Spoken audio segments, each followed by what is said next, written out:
They drowned the giants, but they did not erase the daughters. Before Noah's flood, the ancient world was not only corrupted by violence, but by a hidden intrusion, an invasion that entered through bloodlines, through forbidden knowledge, and through women the old texts never fully explain. The Watchers are named. The Nephilim are feared. But the daughters, they remain in the shadows like a missing page torn from the oldest crime scene in human history. And that silence is terrifying, because across Hebrew tradition, Mesopotamian memory, Greek echoes, and later whispered legends, the pattern repeats. Women altered, initiated, carrying something the flood itself may not have destroyed. Not mere mothers of giants, but vessels of a legacy too dangerous to describe openly. What exactly was placed inside them? Why do the records speak around them instead of about them? And did the flood end their story? Or hide it? To answer that, we must go back to the first descent of the Watchers. The Watchers were not rebels at first. They were assigned observers. Ancient Hebrew tradition does not introduce them as enemies, but as a class of beings entrusted with oversight guardians, stationed at the edge between heaven and earth. They were meant to witness to record to ensure that creation unfolded within its intended order. But something changed. Not suddenly, not emotionally, strategically, because observation over time becomes proximity, and proximity invites influence. This is where the story breaks from every simplified retelling you've heard. This was not a tale of divine beings falling in love with human women. That language came later, softened, poetic, safer to repeat. The earliest fragments suggest something far more calculated. This was intervention. A deliberate crossing of boundaries, not out of desire, but out of decision. Mount Hermon is named in the ancient texts not as a random location, but as a threshold, a dividing line between realms. And it is there, according to the Book of Enoch, that a group of watchers bound themselves by oath, not to observe anymore, but to act. They descended together not as individuals, but as a unified body, removing accountability by sharing the transgression. No one could return and claim innocence if all had crossed the line. And what followed was not chaos at first. It was advancement.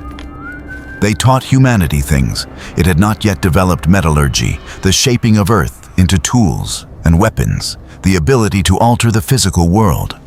Astrology, not merely stargazing, but systems of interpreting time cycles and influence. Ritual invocation, the structured engagement with unseen forces, the language of calling and commanding. Knowledge on its surface, but knowledge with timing. Because knowledge introduced too early does not elevate, it destabilizes. And then one detail emerges from the texts with unsettling clarity. They revealed women, not instructed, not educated, revealed. The language is deliberate. It suggests not the transfer of information, but the uncovering, or perhaps the unlocking, of something already present but inactive. Because the women are not described as passive recipients. They are described as central. Something was awakened, something altered, not merely in behavior, but in function. They became more than participants in the interaction. They became carriers of what exactly the texts never fully define. And that silence is not accidental. Ancient writers were often precise where they could be, and cautious where they could not. But the outcome is recorded. The Nephilim, beings of immense size, strength, and imbalance, not simply powerful but disruptive, out of proportion with the world they inhabited. Their presence did not stabilize civilization, it fractured it. And here is the line most people miss. The Nephilim were not the objective. They were the evidence. Proof that something had successfully crossed into humanity and produced a visible result. A demonstration that the boundary had been broken, and that the experiment worked. Because if the goal had only been the giants, the story would end there. A mistake, a catastrophe, a correction. But the structure of the narrative suggests something else.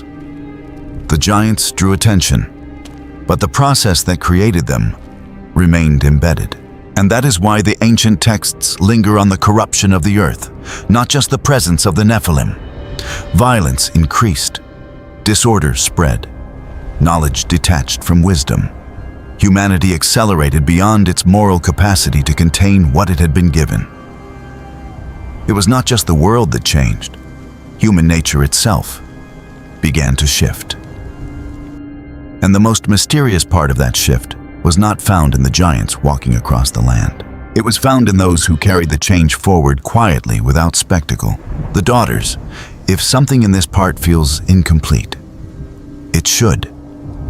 Because the ancient record itself leaves tension unresolved, as if the writers understood more than they were permitted to say. Consider what might have been activated within those women not as a conclusion, but as a question you carry forward.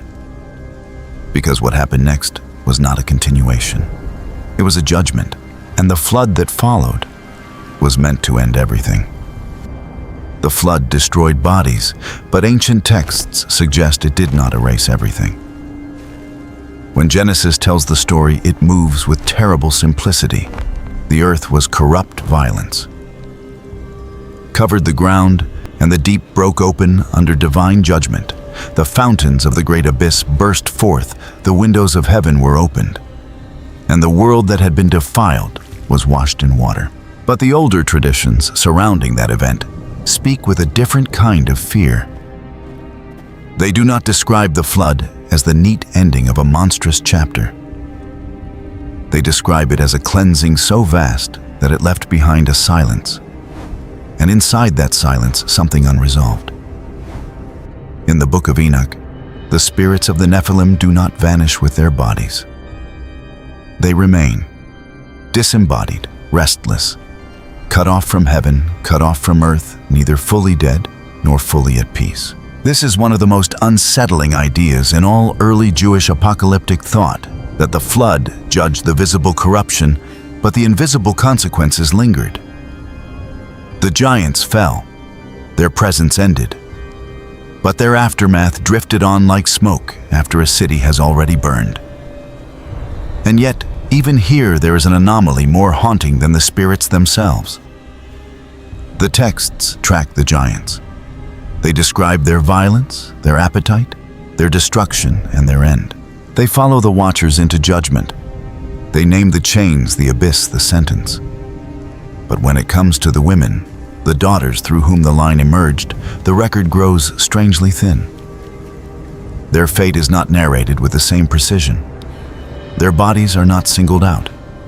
Their role is never given a final closed conclusion. Why? Because perhaps their role was never temporary. Perhaps it was continuity. That possibility changes everything. The flood in biblical theology is not merely a disaster, it is decreation. The world returns for a moment to the waters of chaos. God unmakes a corrupted order so that a cleansed creation can begin again through Noah. But if some part of the earlier corruption did not depend entirely on flesh, then the judgment, while total in one sense, may have been incomplete in another. Jubilees, later interpretive traditions, and mystical echoes in Jewish thought all circle around this frightening possibility that something introduced before the flood did not require giant bodies to endure. It could survive in another mode, latent, hidden waiting. Not genetic in the modern scientific sense, not merely spiritual in the abstract sense, something in between, a transmitted distortion, a residue carried not only in matter but in pattern, a contamination of order itself. This is where the story becomes more disturbing than myth. Because myths end when the monster dies. This story does not. The flood reset the world, but it did not necessarily reset the system. And if that sentence sounds controversial, it is because it stands at the edge of the ancient fear itself. The biblical account emphasizes Noah's righteousness, his obedience, his preservation. But later readers notice something Genesis leaves unsaid. It tells us who entered the ark. It tells us how many. It tells us about kinds of animals, provisions, judgment, covenant. But it does not describe the ark as a forensic chamber inspecting every hidden consequence of the old world before sealing its door. What if the ark did not simply carry life forward, but also carried a dormant anomaly no human eye could detect? Not as a certainty, not as dogma, but as a hypothesis haunting the margins of the tradition.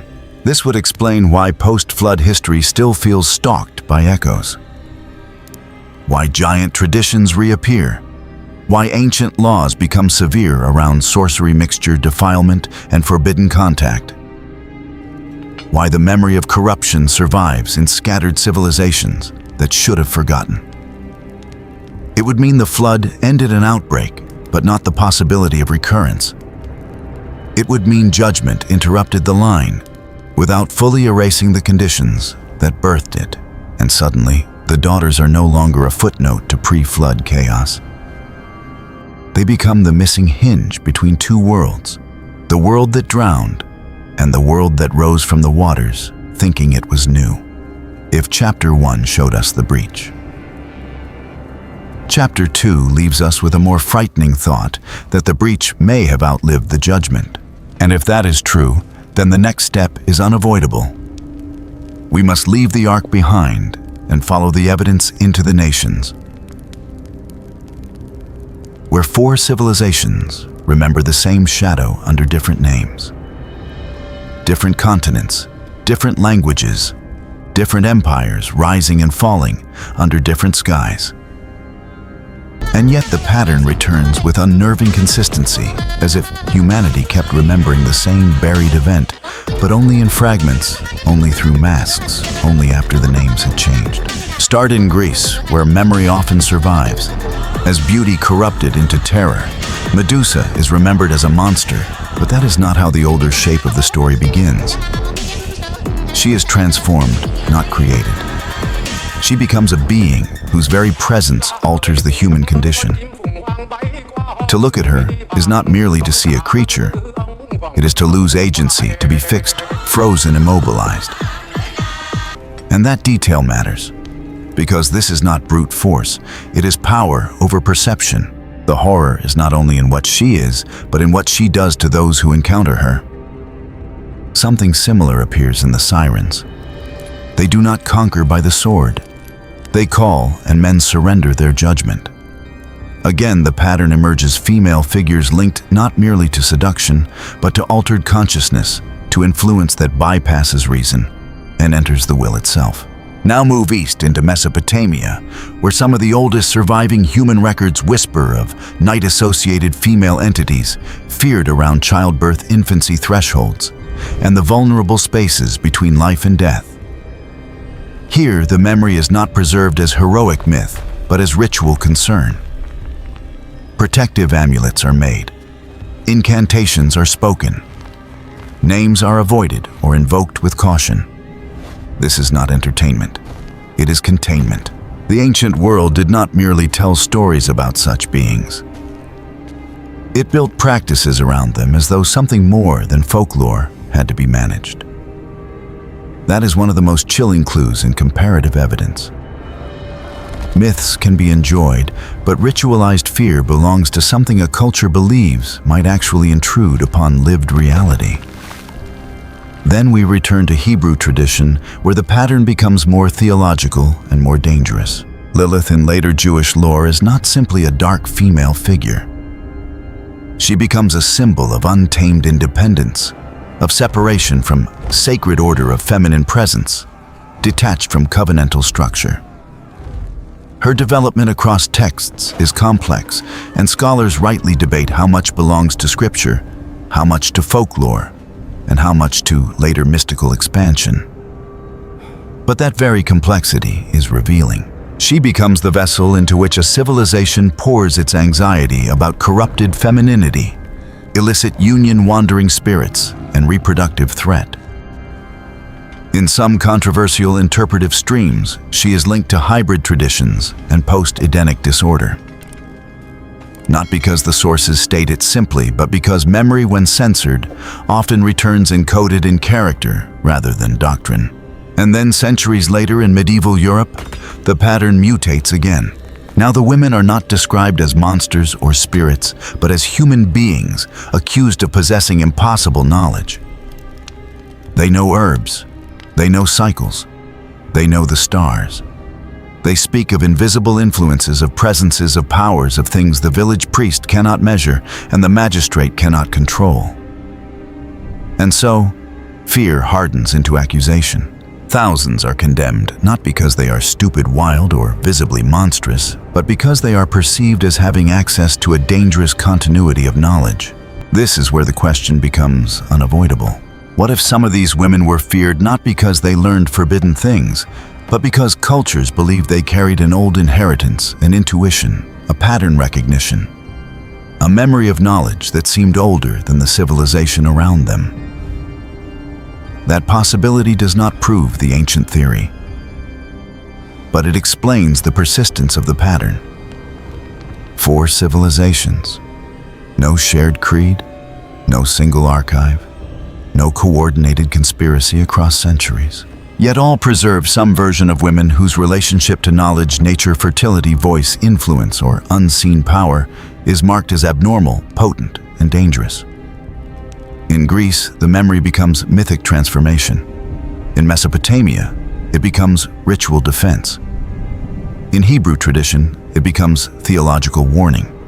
In medieval Europe, it becomes judicial panic. That repetition is the evidence. Not evidence that every tale is literally the same being, or that every accusation reflects historical fact. That would be careless. But evidence that humanity across separated civilizations kept circling the same fear that certain women stood too close to a broken threshold between the human and the forbidden, and that what passed through that threshold left traces no flood, no empire, and no official orthodoxy ever fully erased. If you can feel the pattern forming now, hold on to it.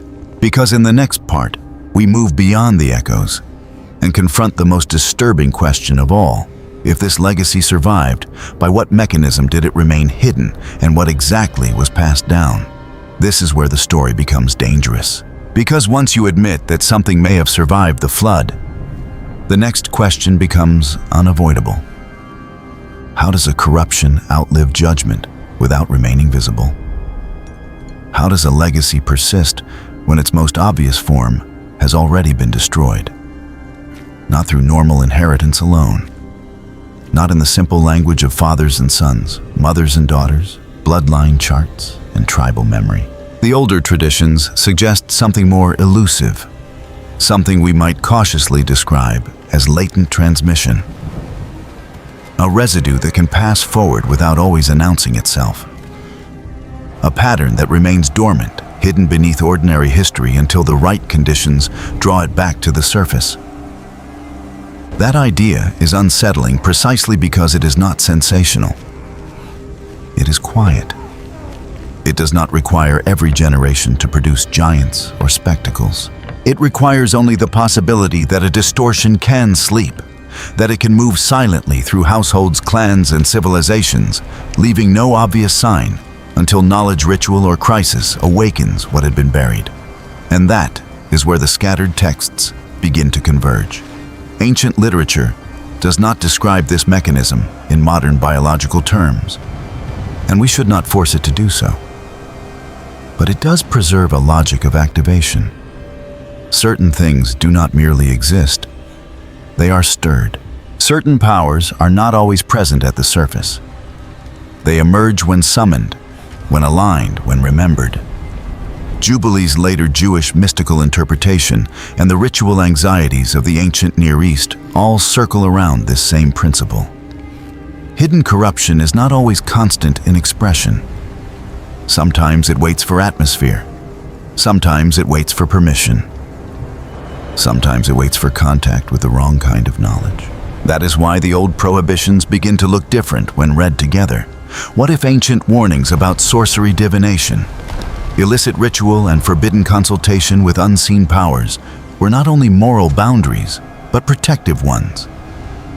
What if they were not simply about controlling behavior, but about preventing reactivation? The Hebrew Bible repeatedly treats certain practices with extraordinary seriousness. Necromancy, enchantment, divination, ritual manipulation of unseen forces, these are not dismissed as harmless curiosities. They are fenced off with urgency. And perhaps that urgency was not born only from abstract theology, but from cultural memory. Memory that certain doors once opened had already nearly ruined the world. This would explain the strange recurrence of the same fears across civilizations that never shared one formal doctrine.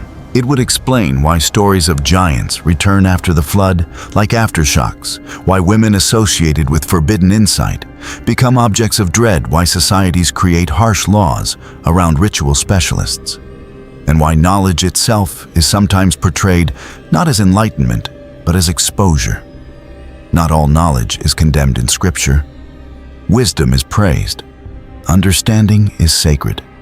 Creation itself invites study. So the issue is not knowledge in general. It is knowledge detached from obedience. Knowledge pursued outside rightful order, knowledge that does not illuminate the human calling, but distorts it. Not everything forbidden is evil because it looks dark. Some things are forbidden because they awaken something older than history. That thought casts the whole pre-flood story in a different light. The daughters were not merely part of a past disaster. They may have represented a channel through which corruption learned how to persist without spectacle. No longer giant, but subtle. No longer obvious, but adaptable. No longer towering over cities, but moving beneath culture, belief, desire, and systems of hidden power.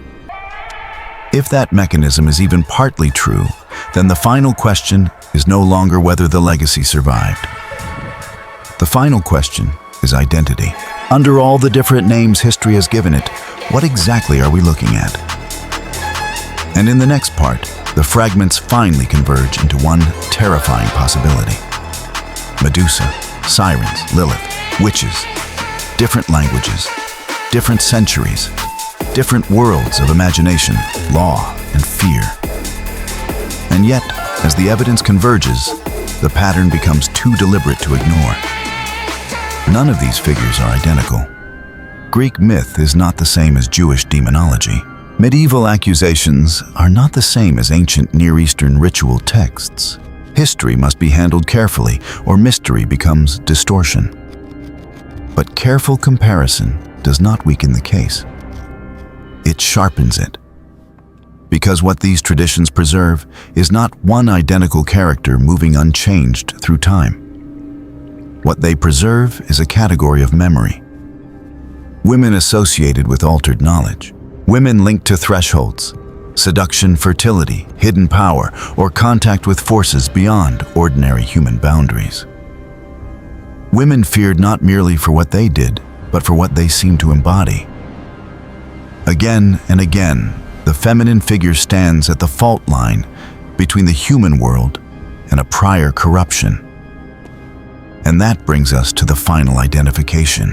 What if these are not separate inventions, but fragmented memories of the same ancient rupture, not direct biographies, not literal continuity of one named being, but cultural afterimages of a lineage once feared across the old world?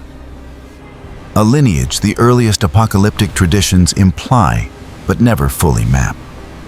The daughters of the Nephilim, not giants, not disembodied spirits, not simply mythic women invented by anxious men. That explanation is too small for the scale of recurrence. The more unsettling possibility is that they represent carriers' human lives, intersecting with altered knowledge and ancient interference, bearing forward the memory and perhaps the residue of what the Watchers introduced before the flood. That does not mean every accused witch in Europe belonged to some hidden bloodline. History forbids such lazy conclusions. Many suffered from fear, superstition, misogyny, and social panic. We must say that clearly. Accuracy matters. But the deeper question survives the correction. Why did so many cultures imagine danger in this specific form? Why does the memory keep returning to women marked by forbidden insight, reproductive ambiguity, or influence over the unseen?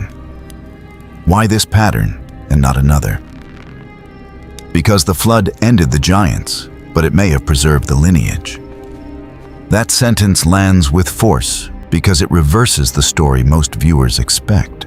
We are taught to imagine the Nephilim as the central horror, visible, massive, impossible to ignore. But perhaps the giants were only the loudest symptom of a quieter problem. Giants draw judgment. Carriers survive it. Visible corruption invites destruction. Embedded corruption passes underground. And once you see that structure, even the biblical world after the flood begins to look different. The reappearance of giant traditions among peoples like the Rephaim Anakim and others becomes more than a narrative oddity. The severe biblical concern with mixture impurity, illicit ritual, and covenantal boundaries starts to sound less random and more defensive. Israel's story is not obsessed with holiness because purity is a small religious preference. It is obsessed with holiness because boundaries matter when creation itself has once been violated. This is why the terrifying truth about the Nephilim daughters is not simply that they may have existed. It is that their role makes theological sense. If the rebellion of the Watchers was an assault on divine order, then the most dangerous legacy would not be brute strength. It would be transmission. Not conquest by armies, but corruption by continuity. Not invasion from outside, but adaptation from within. And if that lineage adapted over time, then today, it would not look ancient at all. It would not arrive wearing mythic symbols or announcing names from old scrolls. It would move through fascination with power, without wisdom knowledge, without obedience, transcendence without God, and systems that promise human transformation while severing humanity from its created limits. The old rebellion would survive not by repeating its original form, but by changing its language. That is the final revelation. The daughters were never only about the past, they were the warning hidden inside it. Because the deepest biblical terror is not that evil appears monstrous, it is that evil learns to become plausible, intimate, and transmissible. The giants are gone. The flood is over. But the question the ancient world leaves us with is more chilling than any monster story. What if the oldest corruption in human history did not disappear? What if it learned how to remain human-looking? And if that is true, then the world after Noah was never simply a new beginning. It was a battlefield of memory, covenant, and concealment. A world where the waters had fallen, but the war beneath them had not. If the ancient story warns us of anything, it is this. Not every danger announces itself with noise or sighs. Some of it moves quietly through choices, through knowledge, through what we allow to shape us. The flood reminds us that God judges corruption, but also preserves what is faithful. And that is where your life enters the story. Legacy is not only what is passed down in blood, but what is guarded in truth. Wisdom is knowing not just what can be learned, but what should be refused. And in a world still echoing with old patterns, faith is not fear. It is discernment, endurance, and the courage to remain aligned with what is eternal. We began with something missing, a silence in the ancient record. Not about the Watchers, not about the giants, but about the women. And now we understand why. They were never meant to be a chapter. They were meant to be a continuation. The story ends here, but its weight does not. It follows you into how you think, what you accept, and what you pass on. If this journey stirred something deeper, stay with it. Like the video, subscribe and share your thoughts below, not to agree, but to add to the record. And remain for what comes next. Because some histories are erased, others are hidden, and some are still unfolding.